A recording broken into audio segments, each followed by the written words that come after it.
Congolaises, Congolais, mes chers compatriotes, en ce jour du 23 octobre 2020, je m'adresse à vous, souverains primaires, dans un contexte exceptionnel en rapport avec la situation politique que connaît notre pays. Ce contexte de fragilité de notre pays, de même que les résultats électoraux de janvier 2019, nous ont forcés à élargir nos rassemblements pour nous unir au-delà de nos familles politiques traditionnelles. Cet effort de recomposition a touché aussi bien le pouvoir sortant que l'ancienne opposition, ce qui a conduit à une situation inédite où des adversaires farouches d'hier sont devenus des alliés. Nous avions choisi de gérer le pays au sein d'une coalition qui semblait constituer la solution idoine pour sortir le pays de ces différentes crises récurrentes et préserver ainsi les acquis de l'alternance. Malheureusement, près de 2 ans après, les divergences qui persistent entre les partis signataires de cet accord plombent les ailes de l'espoir de notre envol vers le développement.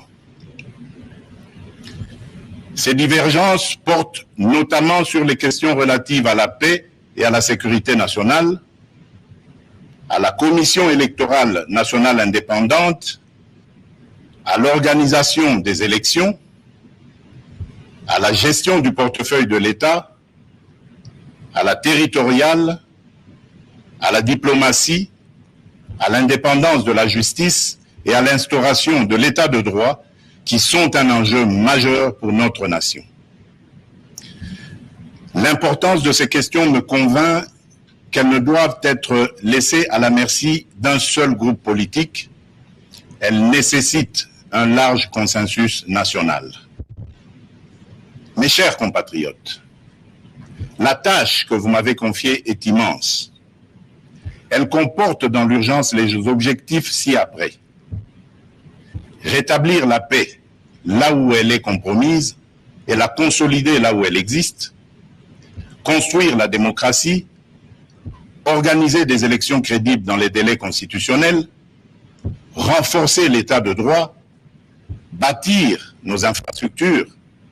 Assurer la santé à nos populations, garantir l'éducation de nos enfants, donner une perspective économique à notre jeunesse et promouvoir davantage les droits des femmes.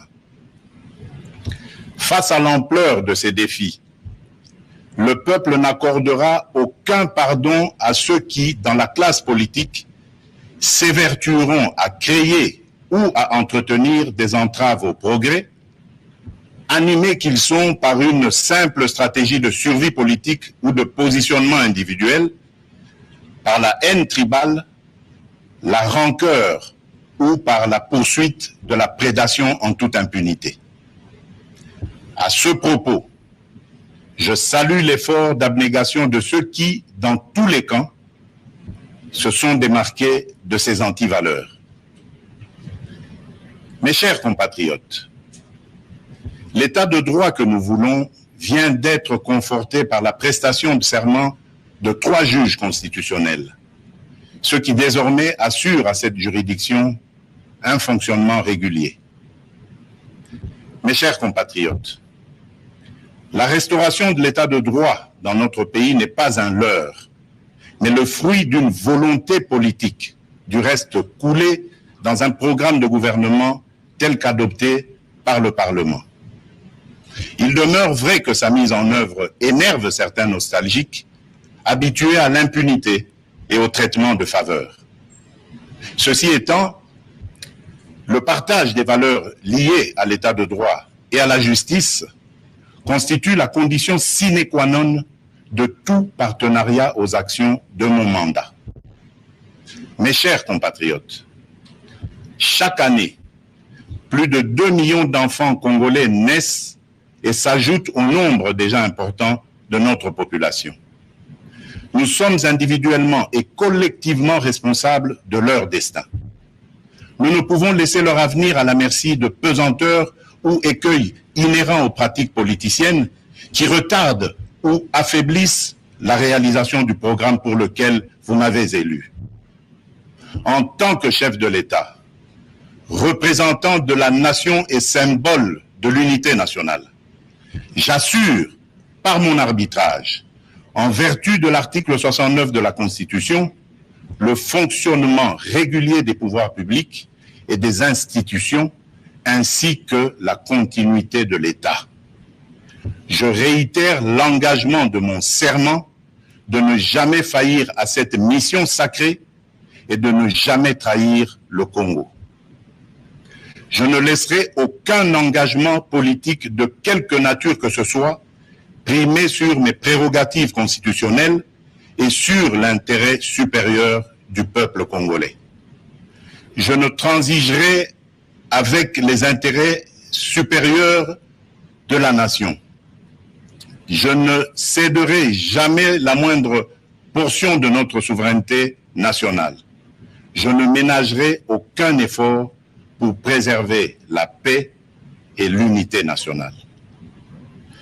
Eu égard à ce qui précède, et considérant que le salut du peuple est la loi suprême, j'ai décidé d'entamer dès la semaine prochaine une série de contacts visant à consulter les leaders politiques et sociaux les plus représentatifs afin de recueillir leurs opinions à l'effet de créer une union sacrée de la nation autour des objectifs précités. Ces consultations visent la refondation de l'action gouvernementale autour des principes de participation à la gestion du pays.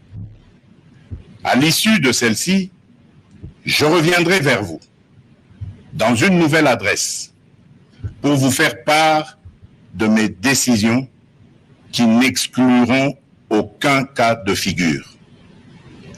Debout, Congolais, prenons le plus bel élan pour un Congo fort, libre et prospère.